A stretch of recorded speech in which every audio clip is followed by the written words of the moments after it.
Bullies ripped farm girl's dress after prom rejection. Her roundhouse kick shocked everyone. The gymnasium of Millbrook High was buzzing with anticipation. Fairy lights were strung across the ceiling, casting a golden glow over polished floors. Tonight was the prom, the event everyone had been waiting for, the night where every senior hoped to create the perfect memory before leaving for college. But for Clara Thompson, it was something much more personal. Clara was not like the others. She didn't live in a suburban house with freshly painted fences or drive a shiny car to school.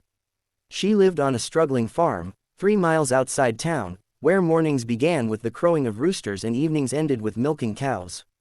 Her family didn't have much, but what they lacked in wealth, they made up for in love, resilience, and simple joys. Clara had always been quiet in class, wearing secondhand clothes and shoes patched up more than once. While most girls flaunted designer bags, she carried a canvas tote her mother had stitched by hand. Many admired her kindness and her warm, genuine smile, but others made her their favorite target. Among them was Jessica Carter, the most popular girl in school, crowned cheer captain 3 years in a row. Jessica had it all: beauty, money, influence. To her, Clara's humble background was an endless source of mockery. And tonight, Jessica planned to make sure Clara remembered prom as the worst night of her life. The dress. Clara had never expected to even attend prom. Tickets were expensive, and buying a new gown was out of the question.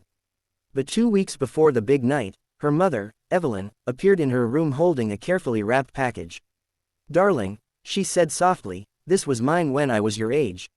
Inside was a dress, a simple, flowing gown in soft blue satin, slightly faded but still beautiful.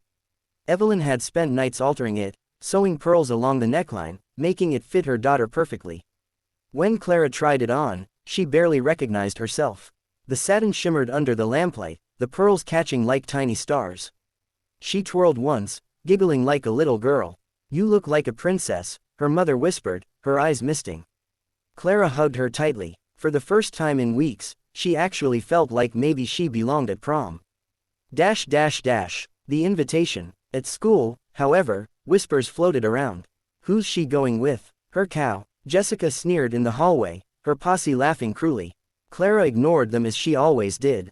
But when Ryan Miller, the quiet, thoughtful captain of the debate team, walked up to her locker, the entire hallway fell silent. "Clara," he said nervously, holding a small bouquet of wildflowers, "would you go to prom with me?" Gasps filled the corridor. Jessica's jaw dropped. Clara's heart raced. Ryan was kind, intelligent, and unlike most boys, he actually saw her. "Yes," she said softly, her cheeks flushing. The news spread like wildfire. Jessica's eyes darkened. No one, she decided, was allowed to upstage her, least of all Clara Thompson, the farm girl. The night of prom. The night arrived, and Clara's father drove her into town in their old pickup truck. He beamed at her in the rearview mirror. "Your mama was right," he said proudly. "You're the prettiest girl in Millbrook tonight." Clara blushed, smoothing the satin of her dress. At the gym, Ryan was waiting in a crisp suit, holding her corsage. His face lit up when he saw her. "You look incredible," he whispered. As they entered together, heads turned. Clara felt butterflies in her stomach, not from nerves, but from joy. For once, she wasn't invisible. For once, she belonged. The rejection. But Jessica had other plans. Halfway through the evening, as Clara stepped outside for a breath of fresh air, Jessica and her friends cornered her near the parking lot.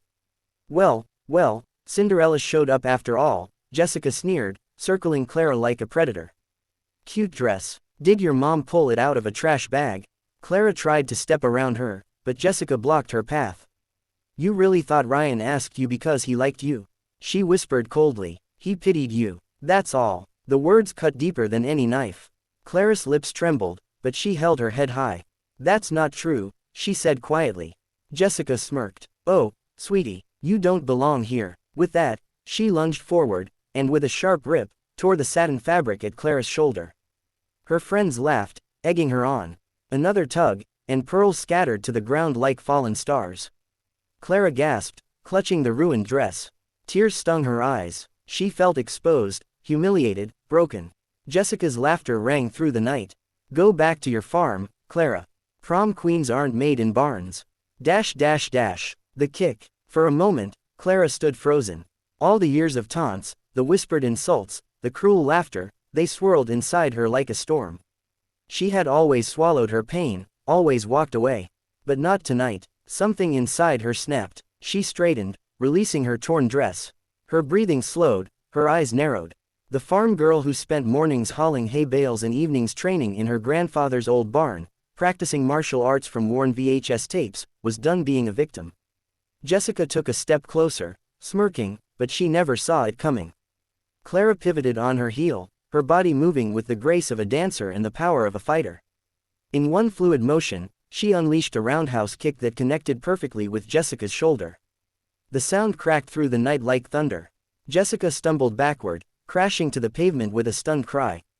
Her friends froze, their mouths hanging open. Clara stood tall, her chest heaving, her torn dress fluttering in the breeze like a battle flag. "Touch me again," she said, her voice steady, "and you'll regret it." The silence that followed was deafening. The shock. Jessica scrambled to her feet, her face flushed with fury and fear. But the confidence was gone from her eyes. She glanced at her friends, but none of them moved to help her. In fact, a small crowd of prom goers had gathered near the doorway, drawn by the commotion. They had seen everything. Ryan stepped forward, his jaw clenched. "Clara," he said firmly, "are you okay?" Clara nodded, still trembling with adrenaline. The crowd began to murmur. Some were shocked, others smiled. For the first time, the farm girl wasn't the subject of mockery. She was the hero of the night. Jessica turned to flee, humiliated, but not before Clara spoke again. "You think being rich makes you better?" Clara's voice rang clear. "It doesn't. Kindness does. And tonight, you showed everyone who you really are." The words hit harder than any kick. Jessica fled into the darkness, her reign of cruelty crumbling. The dance. Ryan reached for Clara's hand gently. "Come back inside," he said softly. "With me." Clara hesitated, glancing down at her ruined gown. But Ryan shook his head. "You're still the most beautiful girl here." Tears welled in her eyes, not from pain, but from something deeper. For the first time, she believed it. Together, they returned to the gym. When they stepped onto the dance floor, the crowd parted. No one laughed, no one whispered. Instead, they began to clap, slowly at first, then louder, until the room erupted in applause. Clara's cheeks burned as Ryan placed a hand on her waist, leading her into the slow dance. The fairy lights above shimmered like stars. Her dress may have been torn, but in that moment, she felt whole. The lesson. The rest of the night passed in a blur of music, laughter, and stolen glances. Clara wasn't invisible anymore. She wasn't just the farm girl. She was the girl who had stood up, the girl who had shown strength when no one expected it. And when the clock struck midnight, as she stood outside with Ryan beneath the moonlight, she realized something. It wasn't the kick that had shocked everyone. It was her courage, because true beauty wasn't in a perfect gown or polished shoes.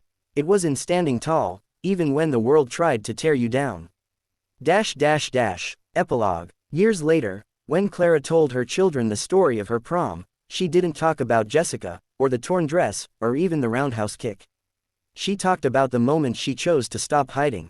She told them about the night she discovered her own strength. And in their wide eyes, she saw the reflection of that strength living on. Because the farm girl who once thought she didn't belong, had become the woman who belonged everywhere.